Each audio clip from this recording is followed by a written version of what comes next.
Welcome to another edition of the Giants Huddle podcast brought to you by Citizens, the official bank of the Giants. It's our annual feature right before the season. I can't call it the Beat Reporter Roundtable because one of us is big time now. I can call it the Reporter Roundtable. John Schmeelk, Art Stapleton, Paul Schwartz, and then Tom Rock, who's now on the national beat for Newsday. Can you basically just pick your stories now, Tom? I'm going to do this week, and you can't do anything about it. I'm living in the lap of luxury, yes. So is Paul Schwartz, by the way. He was at his luxurious vacation home right now. We're happy to have him join us from there. Paul, how you doing? I'm good. Look, Tom Rock is only going to entertain Aaron Rodgers questions only, please, okay? Because as an NFL columnist in the New York, Long Island, New Jersey area, there is only one story, and it's Aaron Rodgers. So I think we should spend a few minutes on the Giants, and then we should pivot to the Jets, and we should, talk about the big story in town. And the reason Art's with me here is that I think you were here in the media workroom all night, right? Working on your season preview story, right? Yeah, unlike the vacationing Paul Schwartz and the big time Tom Rock, us grunts have to stay here and, work. So we're here. Oh, Art, in the press room, I think I left a half-eaten sandwich in my cubicle. If you could just clean that out for me, if you don't mind, I would appreciate it. Thank you. I'll take care of it, Paul. No problem. Now, we all know that's a lie because Paul would never eat only half of his sandwich. Wow. How much do we get for this? What are we getting remuneration-wise for this roundtable? John, just remind me before we take shots here. The best food is free food. You know that. Absolutely. All right. Let's get right to it here, guys. And I'm going to start with the basic question. So let's start here. Most important improvement you think the Giants will make from last year to this year now that you've seen everything together? Tom, why don't we start with you?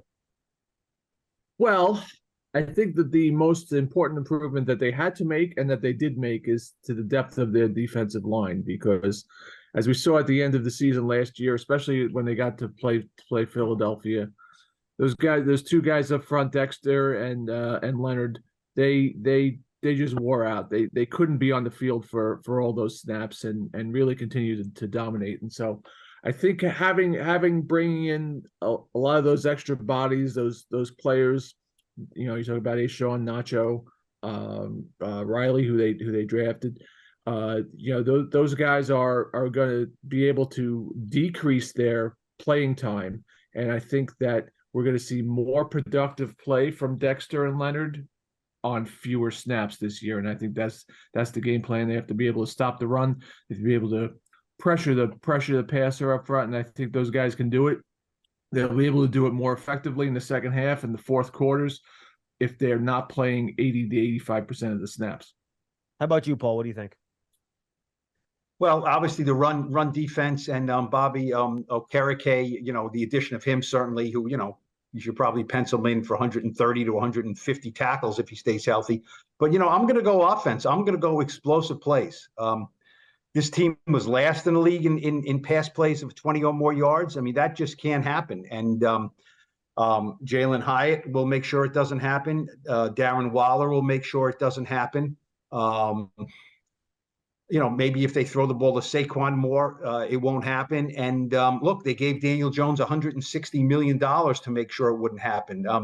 I don't know about you guys. I wouldn't say a weight has been lifted off Daniel Jones, but he was winging it all summer. You know what I mean? And they told him, throw the ball downfield. And I think that, last year at this time, he was told, he went into the season last year with ringing in his ear, Joe Shane saying, you're not getting the fifth-year option. You have to prove it to us. That was the first thing Joe Shane did.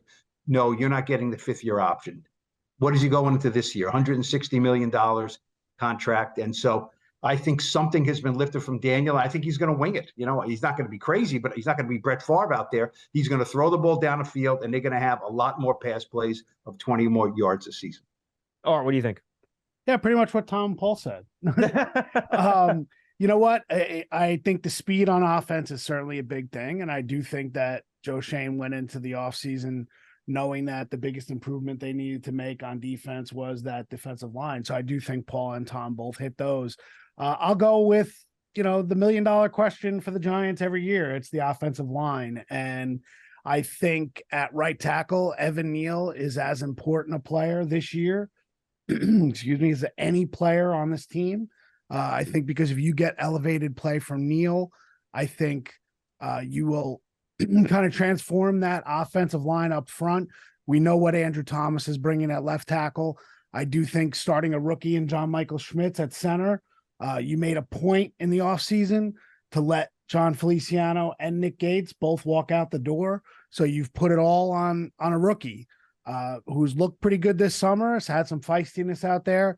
But I do think that offensive line, the interior, and Evan Neal will need to be an improved group this year for this offense to take advantage of everything that we've talked about and for what the changes on defense will matter.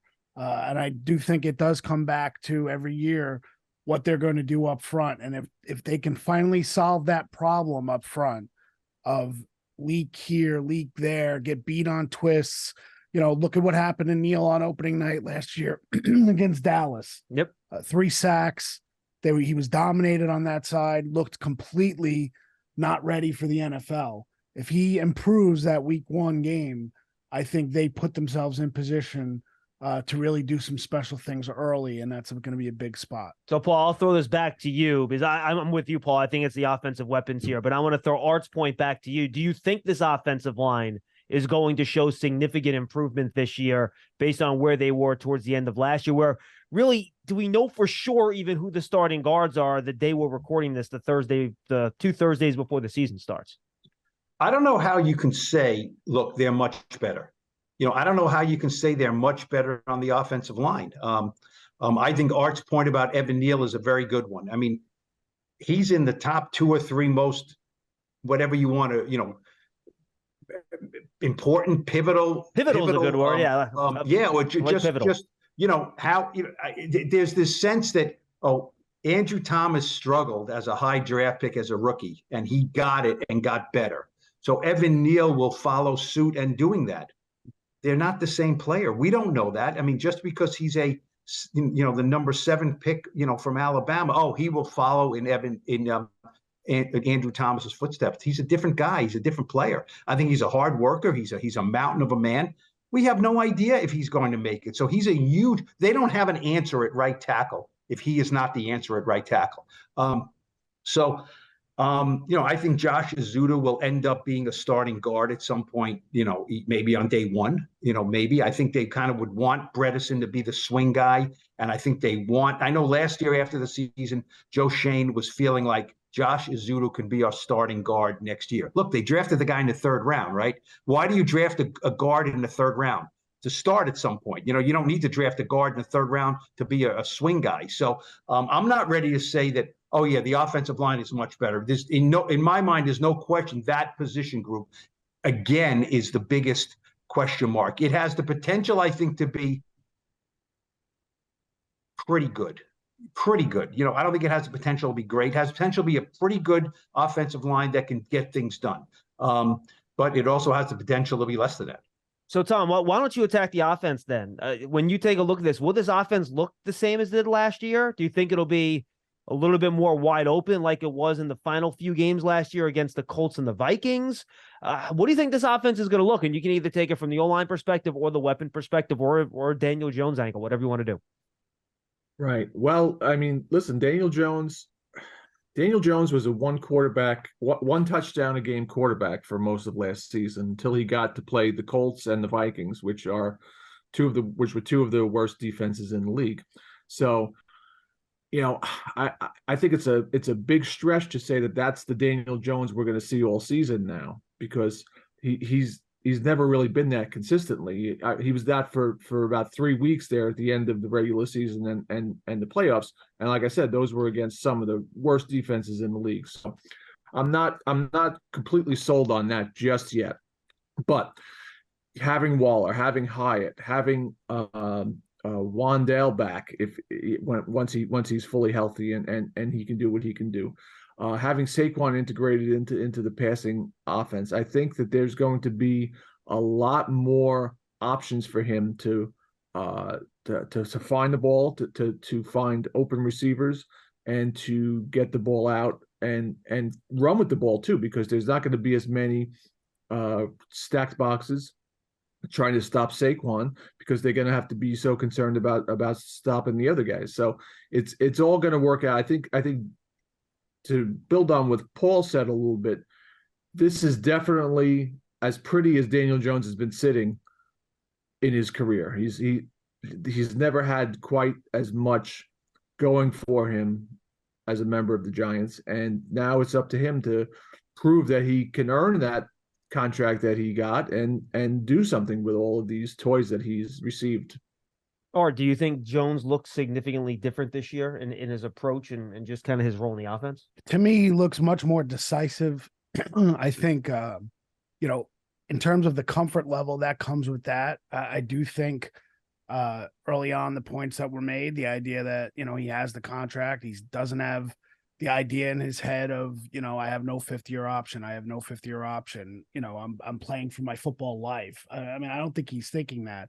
I don't think that changes him day to day.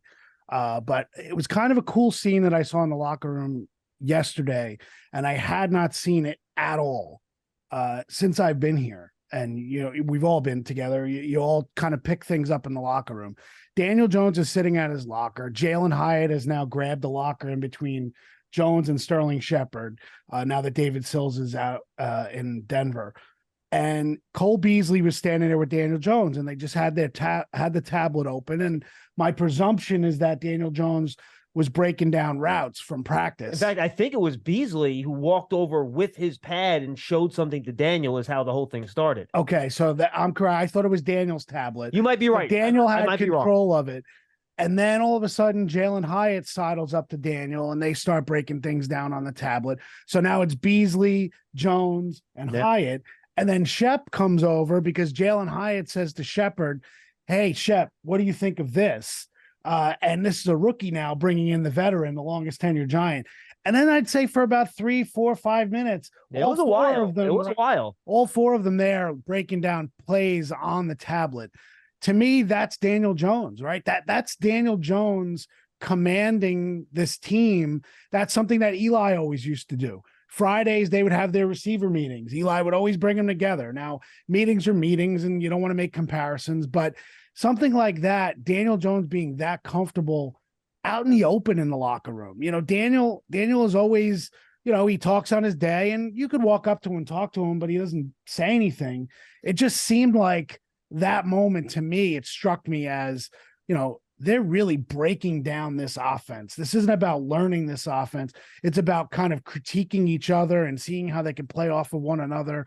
So for me, that's the difference I see in Daniel Jones. It might be subtle, and it might not even show up on week one, but I do think this offense kind of revolves around Daniel Jones. And I don't want to slight Saquon Barkley in any way, but this is Daniel Jones's offense. If Daniel Jones does not meet expectations, this offense will not reach the levels that inside his building they hope it does. Or do you think he'll run as much as he did last year? I think so. It's part of his game, right? I agree with you, by the way. I think maybe some of the offensive line deficiencies maybe early on will force him to run a little bit, to get out in space. But that's another thing that's going to put this defense, the opposing defense, on its heels. I love the idea of Waller clearing out the middle for Paris Campbell and Wandell and Shep. And then, 26, that middle of the field is open because Waller is going down the field in the middle, carrying that linebacker, carrying that extra safety. To me, that's how this offense changes its complexion from the way it looked last year, because they had to work everything through that clogged middle because everybody was sitting there trying to take Saquon away. This year, I don't know if teams can do that because I think the Giants will make them pay if they do. Paul, what do you think this offense ultimately looks like this year as compared to what we saw last year? More passing. Brian Daboll wants to throw the ball. He wants to throw it. We know it. And I think they're going to throw the ball more. Who did they pay? They paid Daniel. They didn't pay Saquon, right? That's the way the world works in the NFL. I get that, but last year, because of deficiencies and the offensive line and things like that, they had to run a run-first offense, right? and they had a good record, the run first offense. But in the second half, Saquon's numbers went down. They tried to throw the ball more. As Tom said, Daniel's numbers went up. Who they're playing against, they get Isaiah Hodgins. I think they're going to be a pass first team, and that doesn't mean Saquon gets no carries, certainly. This system and everything, what did they tell you by holding such a hard line with Saquon is, you can have 1,300 yards like you did as a rookie and catch 90 passes and the team wasn't any good. Last year you had 1,300 yards, and it's no knock on Saquon. It's just the way the league is built right now, is that, with Hyatt, they see things now, with Waller, they see things they can do in this offense. And I think it's going to be a lot more wide open. I think they're going to try to throw first and then kind of like tenderize the defense and then, have Saquon kind of pound him inside a little bit. I just think that's what Daboll has been in his career. Now he'll tell you, I had Jamal Charles in Kansas City and we were a running team. I get that, but because they had no quarterback. You pay a guy $160 to throw the ball, not to hand it off, and I think they're going to throw it. And that's what they did where Kafka came from too, right, in Kansas City. So I would tend to agree. Follow the breadcrumbs, right? Daboll wants to throw it. Kafka wants to throw it. They're going to throw it. You're ready for a change. Payday comes early with Citizens, so go to that retreat. New you moves to the country. Now you're raising goats and launching a lifestyle brand. Are you ready for all that life brings? So, Tom, we've mentioned Waller. I think we all agree that he's probably going to be the quote-unquote number one option here. How do you think the rest of that wide receiver core develops? You think by the time we get to the bye week, which for the Giants is very late in December, who do you think ends up being kind of that second receiving option after Waller? Yeah, that's a really interesting question, because they do have a lot of options. They don't really have a kind of a standout number one go-to guy. Hodgins has that connection with Daniel that we saw last year. That was so great and carried them to the playoff win.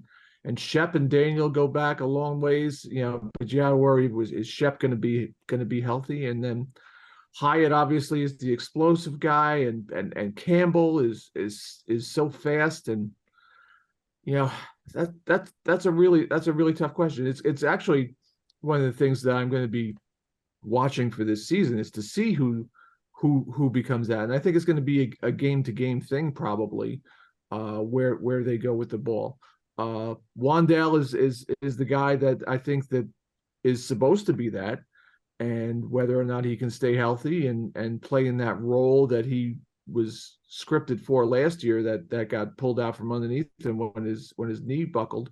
If he can come back and kind of find that groove that he was just about starting to get into last year when that knee snapped, I think it could be Wandale, but I think the fact that they have a lot of guys who could be that person, as opposed to last year when they went into the season and they were like, David Sills was competing for a starting job on this team a year ago at this time, and now he's cut. So that's how much better they've gotten at wide receiver. So I think it's going to be interesting to see who develops from that group and who really finds that chemistry with Daniel, because that's always been something that's very, very elusive too for Daniel is that chemistry. That some players get it right away and some don't. And I think we've seen over the summer that Waller is one who does, and we'll find out who among the rest of them also join that group. Art, do you think this is going to be, and I've kind of described this as a wide receiver by committee approach, where, early in the year, we might see 5 different receivers getting at least 20% of the snaps to start. And then do you think they'll stick with that? Are they going to try to find their main 3 and then really roll with those guys throughout the year? How quickly does Hyatt come along? How do you see this whole wide receiver thing coming together? I mean, we've seen regimes here talk about the idea of, well, we're going to be a week to week. We're going to game plan every week, and we might look different every week. For the first time, this current regime last year actually showed it on the field. They basically reinvented themselves on a week to week basis in terms of how they looked which game plan they went, what they thought they could attack teams with.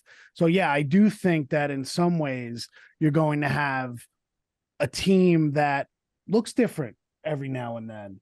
But I think Jalen Hyatt is somebody who will be very similar to Deshaun Jackson, that, he's not a high volume guy right now in his career. Maybe he becomes that.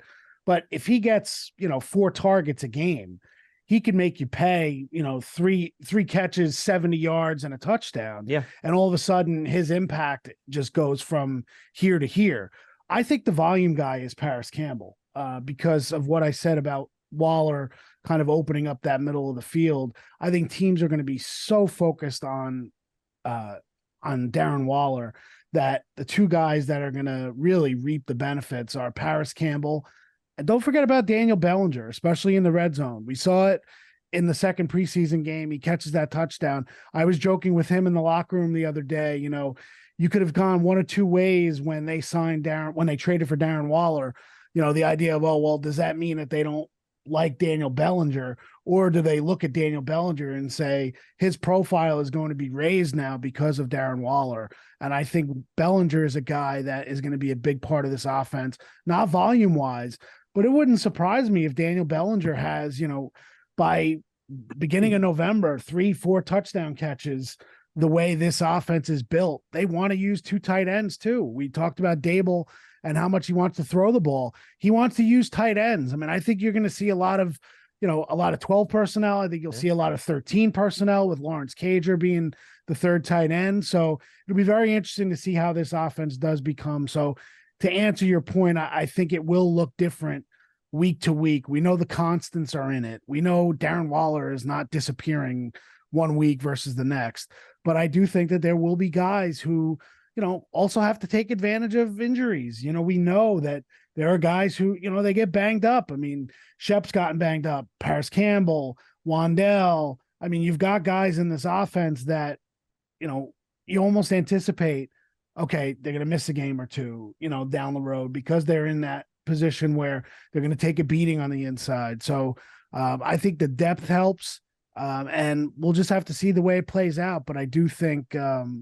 Paris Campbell is somebody that I would say could have his career year, which unfortunately for Giants fans, they're already looking at it Murphy's Law.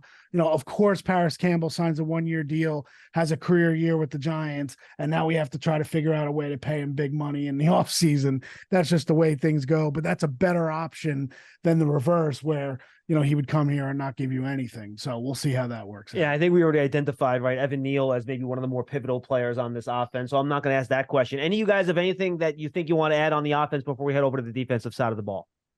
Well, I thought it was interesting that, I'm paying fairly close attention here. My mind wanders a little bit here. Did anyone mention Darius Slayton?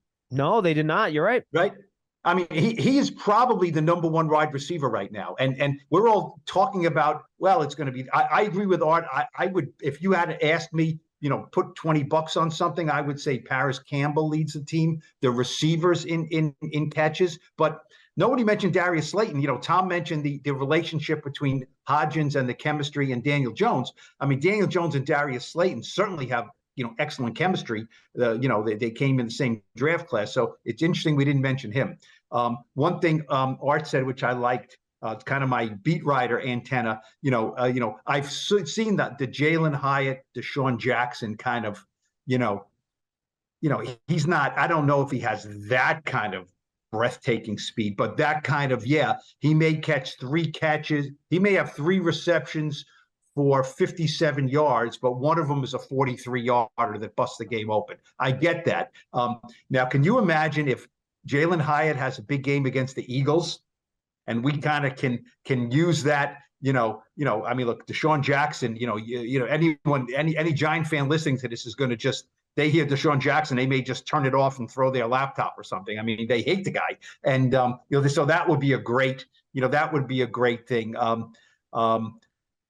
The one thing I would say, and I think it hasn't been underplayed. We've all written a tremendous amount about Darren Waller, but I mean, I guess if you look up seamless in the dictionary, seamless transition, so far without having played, I mean, this guy is I mean, he should run for office in New Jersey. I mean, this guy is unbelievably. I mean, he says the right things. He look, I mean, in the first week or two in training camp, right, when they're 7-on-7s in shorts and T-shirts, it's literally like, okay, that's Michael Jordan out there catching passes. I mean, he looked like a freak. Then they put the pads on, and he still kind of looks like a freak. So it'll be really interesting. I mean, is this guy the comeback player of the year? I mean, DeMar Hamlin, I think, is the comeback player of the year, that kind of thing. But I mean, this guy has the potential to be some kind of story in New York. I mean, he's a captain right away. You know, he's one of the 7 guys. You know, I mean, it's a big list. I mean, I think Tom Rock got votes for captain with the Giants, but he doesn't even cover them on a regular basis anymore. You know, and he's one of the 22 guys who got a vote, which is unbelievable. My C is for columnist. Yeah. So that is the line of the podcast right there. That was good. Yeah. Well, the podcast isn't over. I think I can come up with the line of the podcast. It's not over yet. But you know, I think Waller. I mean, it's unbelievable. I mean, the guy is interesting. He makes plays. It'll be a great story to see how it all turns out. Giants Huddle Podcast is brought to you by Citizens, the official bank of the New York Giants. From game day to every day, Citizens is made ready for Giants fans with insights, guidance, and solutions. Learn more at citizensbank.com. And Tom, I'm going to go to you to start with the defense here. Put the Giants defense in some context with the rest of the league, right? They run a very different system than what most other teams are running nowadays, who are kind of navigating towards that 2 safety deep shell coverage, force teams to run it on you. That ain't Wink Martindale, right? He's bringing the action to you. You got 2 big tackles, young ends, edge players, what do you want to call them, but 2 rookie cornerbacks that could be starting outside with Adoree Jackson in the slot and nickel. What's your overall take on this defense and how it might match up against what is a much tougher schedule the Giants will be facing this year, especially in terms of opposing quarterbacks that they're going to have to take on?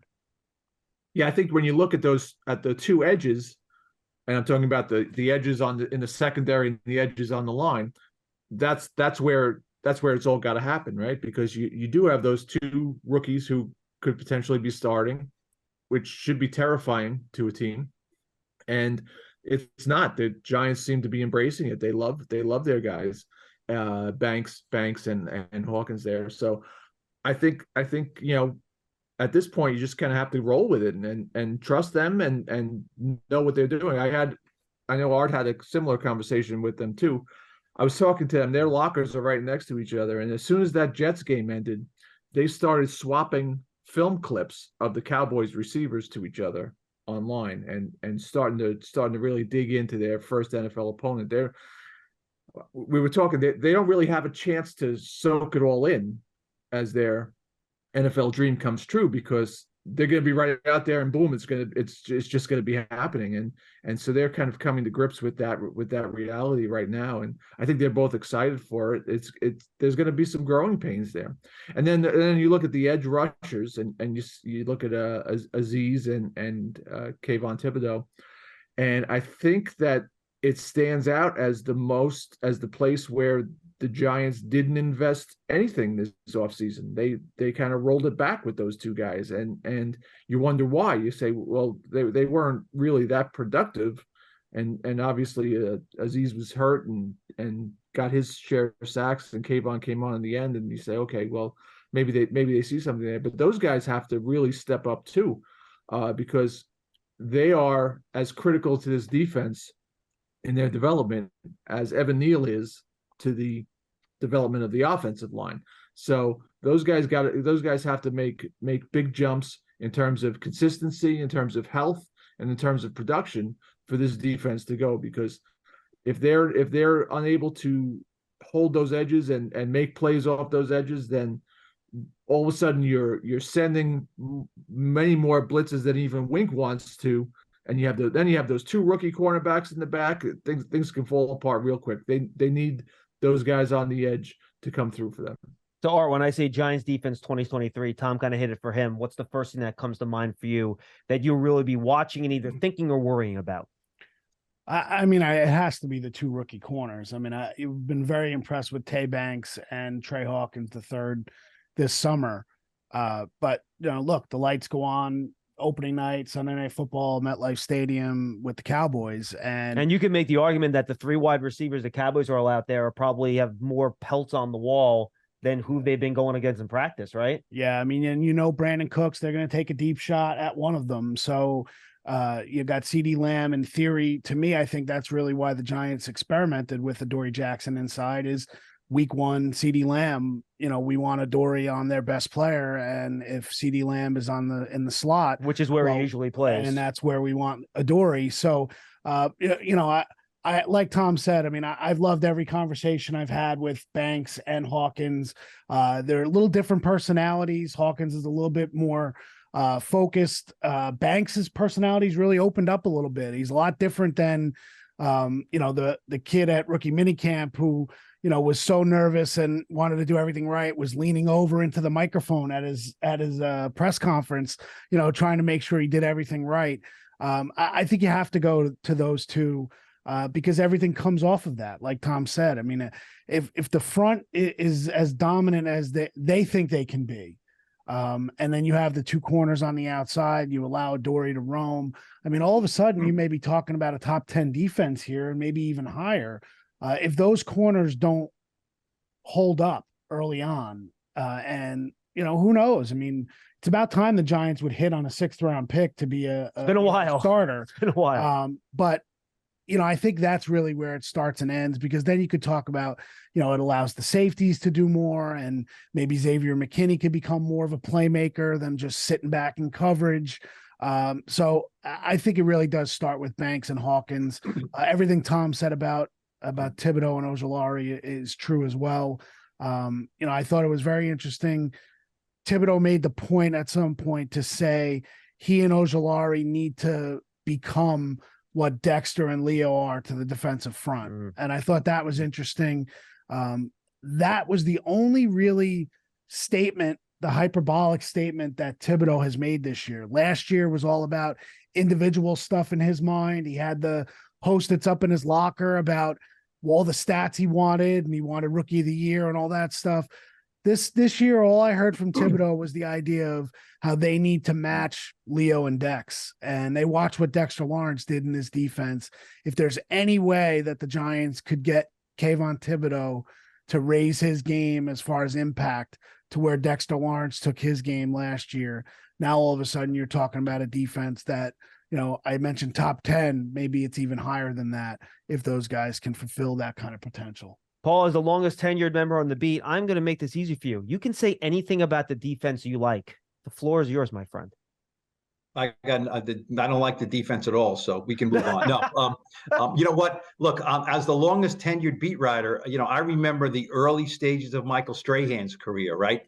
And Michael Strahan, when he wasn't getting a lot of sacks, he would, he was not, Mr. Game Show and Mr. Morning Talk Show, breath of fresh air. He was a tough interview. He could be cranky. He could be cranky. Well, that's one word for it. Yeah. And when you would ask him about sacks, he would look at you like you look at you like you were asking him about, I don't know, just something that there was not in his job description. He'd say, all you guys do is worry about sacks. You don't watch the game. Now, Kayvon Thibodeau, what did he say? He said, I looked at my tape last year, and what word did he use? He said, I was disgusted, or he said disturbed. Was it maybe? It was one of those two. Yeah. All the missed opportunities. So I like the fact that yes, he is a team guy.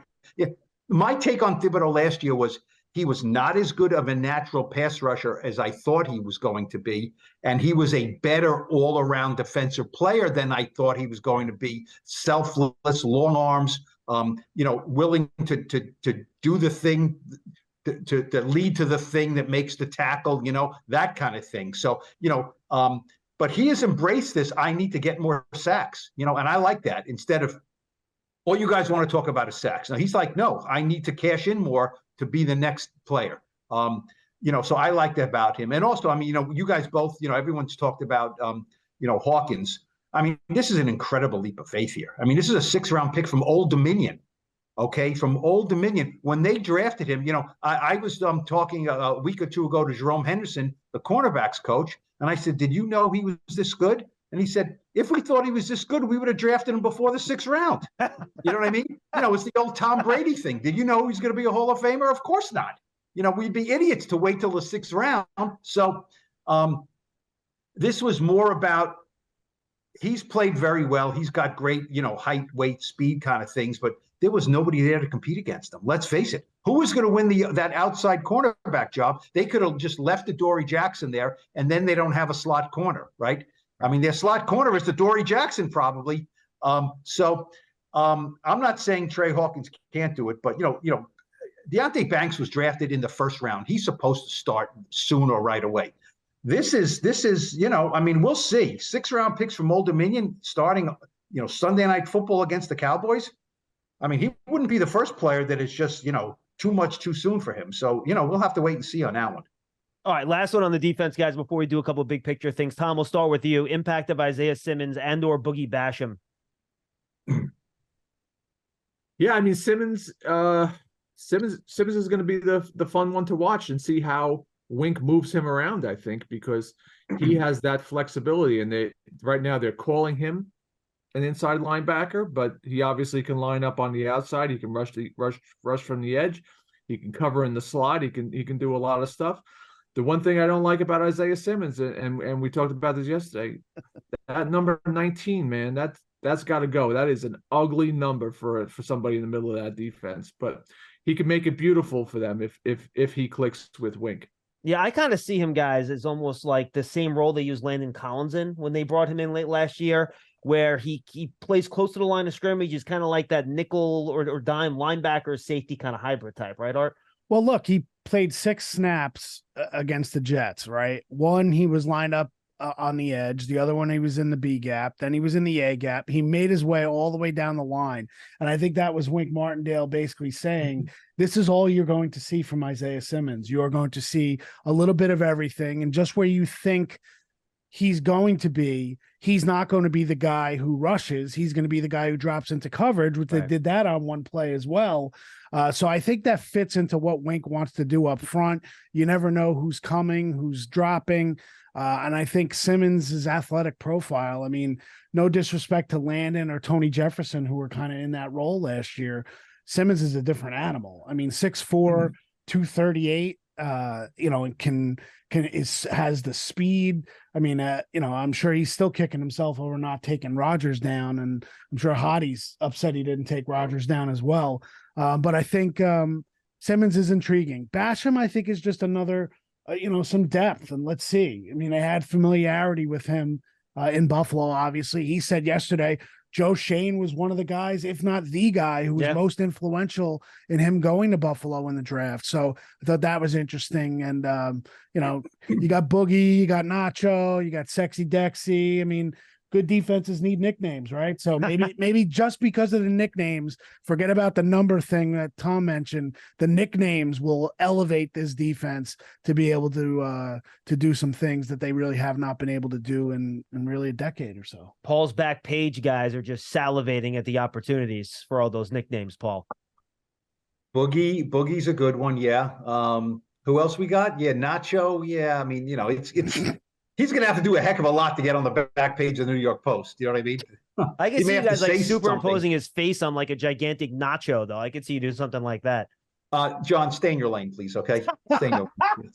Nacho's a talker, though. So I could see all of a sudden Nacho being a Serby Q&A and it ends up on the back page because he said something so wacky with you guys, the way you, love our friend, Mr. Serby.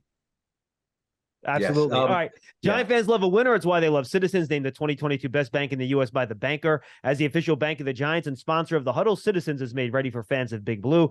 Learn more at citizensbank.com. Paul, we'll lead off with you here. How much have the Giants closed the gap to Philly and Dallas and San Francisco? I think none of us would argue those are the 3 teams that were the class of the conference last year.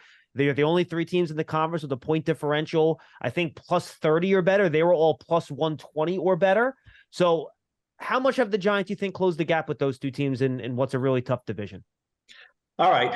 I'll give you another history lesson here. Okay. All right, here we go. When they took Rosie Brown and I didn't cover Rosie Brown. No. Steve Owen in 1935. When Tim Mara paid $500. I told them, Tim, don't do it. It's not worth it. Where was I? Oh, yes. Close the gap. Close the gap. Whenever I hear close the gap, the start of the 1995 season, okay, with Dan Reeves, it was the Giants was starting against, shockingly, the Cowboys, okay, shockingly, shocking. Against the Cowboys. And the big narrative was the Giants are going to show how they close the gap on the Cowboys, okay? They closed the gap. Dan Reeves even said it. This is a chance for us to show how we close the gap on the Cowboys. And I think that was 35-0, and that was the game where Emmitt Smith was running for a touchdown. He turned around and waved to the last Giants defender like, bye-bye.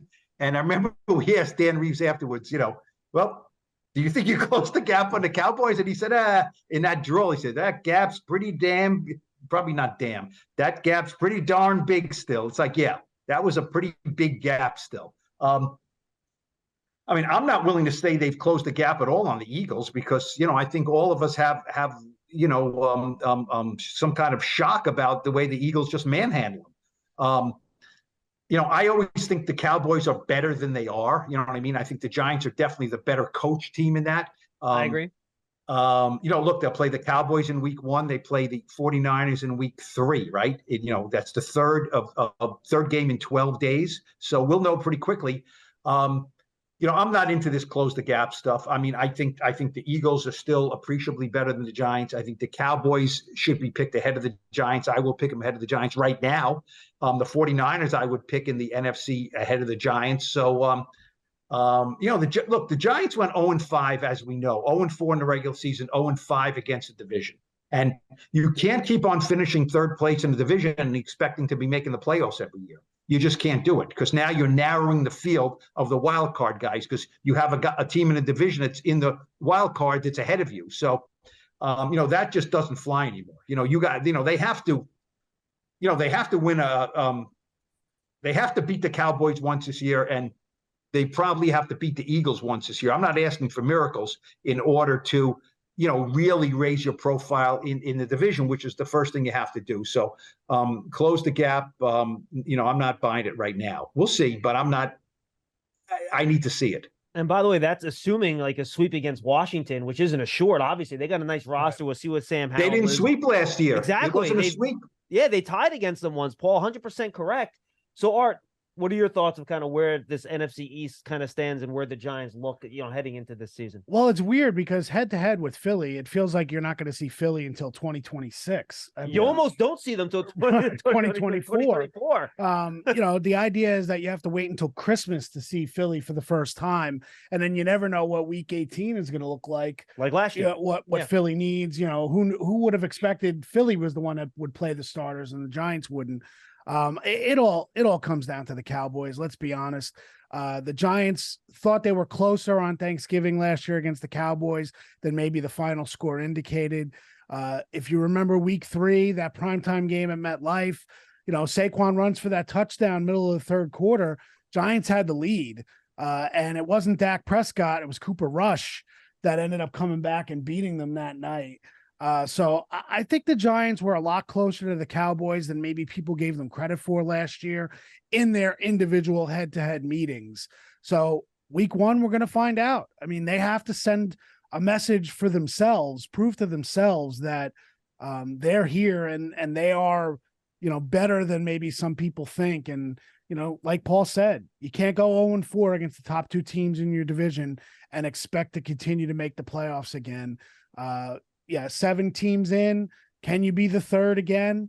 You're going to need a lot to go your way if you're going to get swept by the 2 teams ahead of you. Yeah, and look, last year they went 4-0 against the AFC South. I don't think anyone thinks they're going 4-0 against the AFC East this year, given how much better that division is. So you're not going to have that built-in cushion if you don't do as well in the division, Tom. Your thoughts on the NFC East?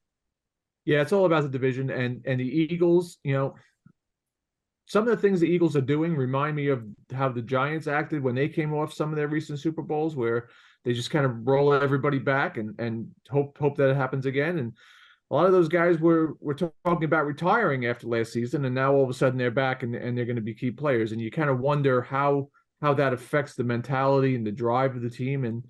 And there is a cliff that guys drive off of when their physical skills start to erode all of a sudden, and man, it comes fast. That being said, I still think that the Eagles are the cream of the division. And I think that as has been said by my colleagues here, the Cowboys and the Giants are sort of jostling for that second spot. It's a big Hail Mary to hope that there's 3 playoff teams from this division once again, like there was last year, and I don't see that happening. So to get there, the Giants have to beat the Cowboys, and that's something that Saquon Barkley has never walked off the field in a game that he's played where he's beaten the Cowboys. He's been here. This is his 6th year, right? He's never been in a game that he's beaten the Cowboys. That's a long time. That's a pretty lopsided streak. So I think that this opening game for them is probably more important than just about any opener that they've had in quite a long time. Yeah, they haven't beat Dak Prescott since 2016 when he was a rookie. So it's been a while for sure. It's crazy when you think about it. Tom, right back to you. Now put it in the context of the NFC in general, right? As you're going for a wild card spot. I think you can make the argument if the Giants were sitting in the NFC North or the NFC South, I think you can make a great argument they would be among the favorites to win either one of those 2 divisions. Obviously, they're not in one of those divisions. But I feel like once you get past those, 2 teams in the NFC East and San Francisco, this is a wide open conference, and you could see any of the half dozen teams making up the rest of those playoff spots. You guys are going to make fun of me now for this whole columnist thing, but I've made the point in the past that the Jets have a better chance of making the playoffs, but if the Giants make the playoffs, they have a better chance of going to the Super Bowl, because that AFC is just so stacked that even if the Jets get in, they still got to go through Kansas City, Baltimore, Cincinnati, but maybe even Buffalo again. There's a big lineup of teams that are contending for titles there. San Diego even, right? I mean, who knows what Herbert's going to have this year. So you look at that path as opposed to the Giants and the NFC, and you say, okay, San Francisco and Philadelphia, and then who? Well, there's really not many people out there that scare you. There's obviously going to be playoff teams, but they're the Vikings, the Bears, the Lions, maybe those could all be contenders. But I think that it's a very thin top of the top of the line there in the NFC. And so if the Giants do get in, I think that they have a real opportunity to make noise, but it's going to be harder for them to get in because their division is so good. You love turf. You're good at it. So you start a turf biz. Business grows, your savings grow. Become the most celebrated name in turf. Are you ready for all that life brings? Paul, your thoughts on that, and just I think we talked about the tough first 6 games, right? You have San Francisco, you have Dallas, you have Buffalo, you have Miami in there, you have Seattle in there. Just your overall thoughts on kind of trying to get to the win total you need to compete with those other NFC teams and get into the playoffs. Every year we certainly can look at the opener and say, well, this is going to send a message. This is, can you put too much into the Giants Cowboys opener?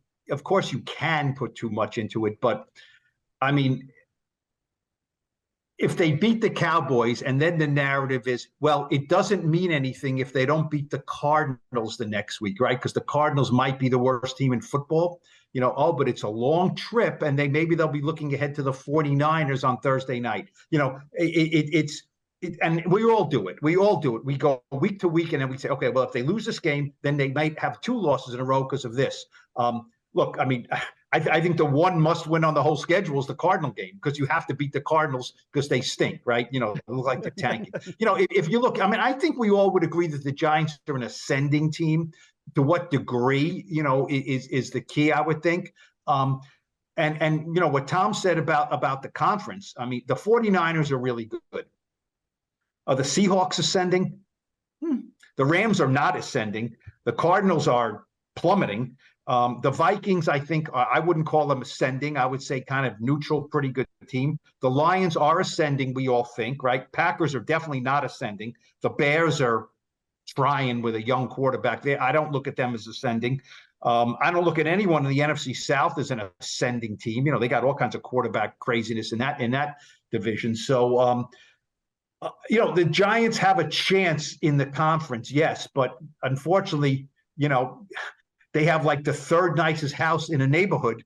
You know what I mean? In their neighborhood, because their neighborhood is so upscale, but the rest of the surrounding area is not that great. That's my little bit of real estate comparison that I will offer today. Paul, by the way, that might have been the best metaphor of the podcast. If you want that award, do you want that one? Is that good? It's not a simile, right? It's a metaphor. I get them confused. Analogy, maybe. Analogy. Yeah. That's a good one. That's pretty good. Okay, so I'll do the neighbor. I get the neighborhood watch thing. Okay, good. I'm done then. I can't say anything else because, yeah.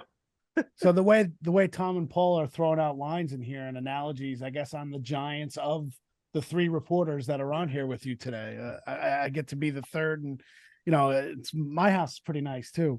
That makes me Washington, is basically what you're saying. I guess so. I think, to add to everything that these guys said, the one thing that I think of is interesting about the schedule is, number one, I'm not fearful of the schedule for the Giants, because this is going to be a team that competes, off of what last year, if you take anything out of last year, is that this team is so well coached and the players respond to that coaching.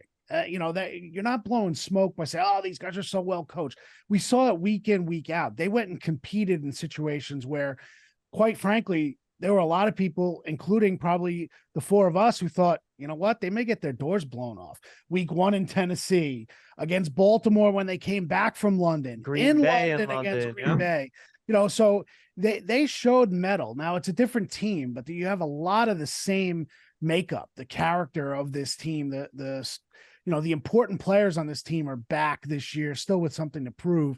I think one thing that could help the Giants is the fact that there are games against teams that you would imagine they're going to be competing with for the wild cards on this schedule. Early, you have Seattle. Yep. Late, you have New Orleans and Green Bay on the schedule. So while those will be difficult games or challenging games, you win those games, and all of a sudden, maybe you are putting yourself in position again to be that third team out of the NFC East if you split with Dallas and you're right there, and who knows how things are going. So, everything you guys have said is 100% correct. But if you look at last year, I hate the idea of when we always talk strength of schedule and where everything is. We just we don't know. I mean, look at last year. Last year, week 1, there was no way they should beat Tennessee, and they lose if Tennessee hits that field goal, and they don't. And that's just the way the football gods work. And you put yourself in position to win these games, and you hope you make a play.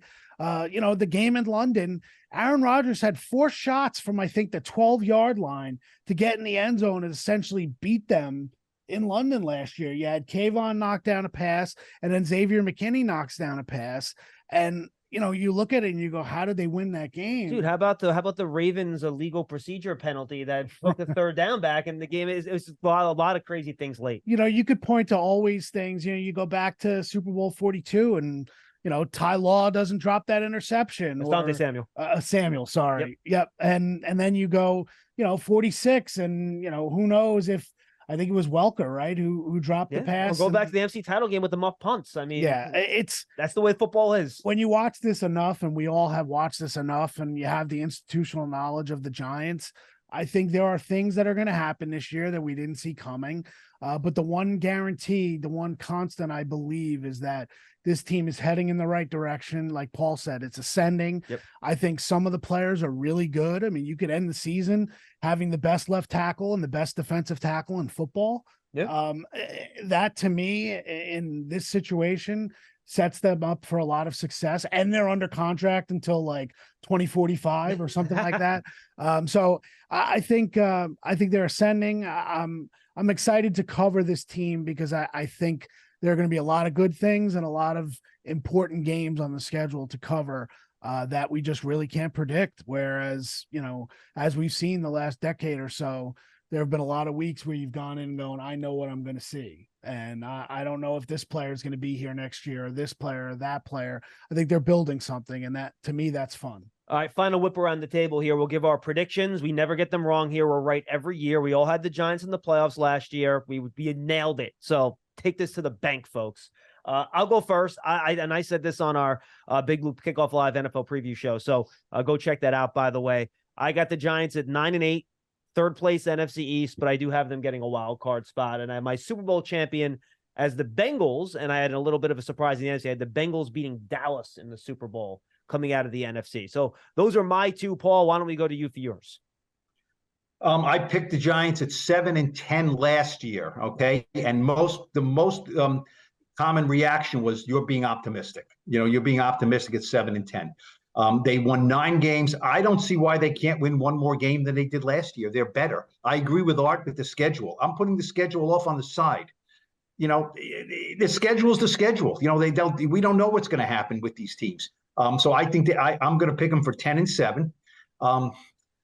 Where is that? You know what? The Cowboys are probably due for a fall. So I could say it could be second place. I mean, I didn't. I mean, I just think the Cowboys are either really good or they're coaches on thin ice here. So maybe the whole division takes a little step down. The Eagles, I don't think will win 14. Everything takes a little step down. I kind of was picking the Bengals in the Super Bowl too, and I like the 49ers. I really do. I think this Brock Purdy is pretty good. Sorry, we can edit that out, right? You've now taken that. You've now taken that analogy thing, and it's just I mean, it's bizarre. He's the last player picked in the draft, and it's like he looks like he's a good quarterback, and he's got moxie, things like that. So I'm going to say the Bengals over the 49ers in the Super Bowl, and Giants 10-7. Tommy, how about you? Yeah. The previous caller stole my thunder. I picked the Giants for 9-7. Probably getting that last wild card spot just because nobody else will be in the conference will be up that high. Well, Tommy, 9-8 or 10-7. There's 17 games now. That's right. 9-7-1. Oh, yeah. You see, this is the problem with columnists. They think big picture things. They don't worry about stats and numbers. They don't, you throw facts in their faces and they're like, well, I'll just write my way around that, 9-7. Good God. I thought I was living in the past. Tom, you're free to rebut. 9-8 is my pick then. And I will go with I too have the Revenge of Boomer Esiason Super Bowl. There won't be a John Candy sighting. We know that for sure. And the Bengals will come down and score a last minute touchdown to beat the 49ers. Like it. Art. Oh, I so want to embody. This is the second time I'm mentioning him, but I so want to do a Serby and pick Giants Jets in the Super Bowl, but I will not be doing that. I agree with Paul. I think it's 10 wins for the Giants this year. Last year I had them at 6 wins for transparency purposes. I think they finished second in division. I think they beat the Cowboys on opening night, and I think that it's time they take that next step. And I do think that Dak is going to be under a lot of pressure this year with the Cowboys. I think it's going to affect the Cowboys a little bit. And you talk about teams just rolling forward and thinking they could just pluck guys off. Is Stephon Gilmore going to be the guy that he was back when he was with the Patriots? I don't know with the Cowboys. I mean, so I think the Giants have a good chance on opening night to really, like we said, make that statement. For my Super Bowl, I like the 49ers too. I think 49ers and Eagles are still the class of the NFC. And in the AFC, I'm going Buffalo. I think this is their run that, they've got to be steaming in Buffalo, sitting there going, look at all the attention Rodgers and the Jets are getting. They just think that all of a sudden they're going to bring in a quarterback and, they had us beat last year. They beat us once. I think Buffalo is the team that so many people were picking last year that I think they're kind of a forgotten team this year. So I'm going to go Buffalo 49ers, and I'm giving the Super Bowl to Buffalo. I think they're going to win. I think there's going to be a little chip. I think Von Miller comes back healthy after the PUP list, and I think they're the team that Josh Allen plays better than he played last year. I think it was a big adjustment going from Brian Dable to Ken Dorsey. I think he missed Dable last year. And I think Josh Allen will take a step forward this year rather than really a step backward that I think he took last year. So Buffalo over San Francisco. Yeah, I had the Bengals beating the Bills in the AFC Championship game. And so Patrick Mahomes is like, oh, you naive fools. You all want to be clever and not pick me. Watch me do this again. I know all you guys are doing a lot of stuff. I mentioned your newspaper affiliations. I know a lot of you guys have podcasts and everything. Want to give you a chance to promote them. Tom, have you developed the Between a Rock and a Hard Place podcast yet? I still think it's a tremendous title. No, not yet. Not yet. I was talking to Nacho about coming up with some kind of a podcast name for him and Boogie. Now that their lockers are so close to each other, Nacho and Boogie. I don't know how we're gonna figure that out. But no, not yet. Now you just have to read what I write. You don't have to listen to what I say. NFL columnist, national NFL columnist Tom Rock from Newsday. Paul, how about you? Yes, the Blue Rush podcast will be back, I guess, for what, the 5th year? I don't remember, Tynes is back again or no? Because you still got Tynesy with you? I believe Lawrence Tynes will be back. This is the only, there's a lot of podcasts out there. This is the only one with a 2-time. This is the only podcast in the world that has, as a co-host, someone who twice kicked his team to the Super Bowl with an overtime field goal. I dare anyone to refute that. I was waiting for the 2-time champs. I was like, Bob Papa is already running into the studio with Bob Papa and Carl Banks and their podcast.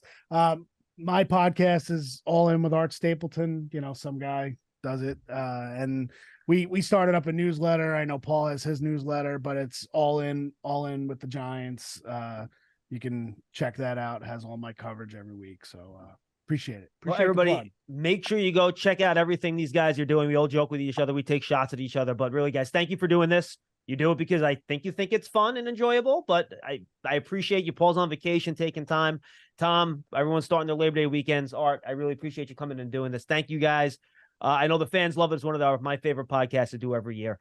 Thanks for being with us on the Giants Huddle. Enjoy your Labor Day weekend, everybody. And then it's game week, finally, a game to talk about. None of this offseason stuff that we've been draining your ears with for 4 months. Talk football. Have a great weekend, guys. See you on Monday.